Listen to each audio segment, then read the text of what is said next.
ആരോഗ്യം എന്റെയും കുടുംബത്തിന്റെയും നാടിന്റെയും സമ്പത്താണെന്ന് ഞാൻ മനസ്സിലാക്കുന്നു.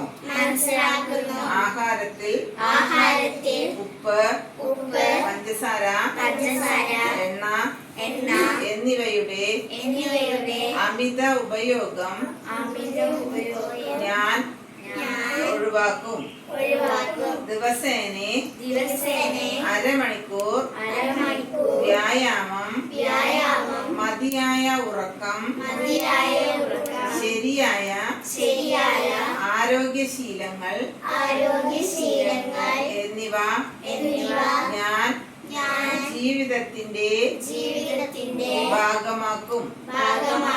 പുകവലിയും മദ്യപാനവും മയക്കുമരുന്നും ഒഴിവാക്കും.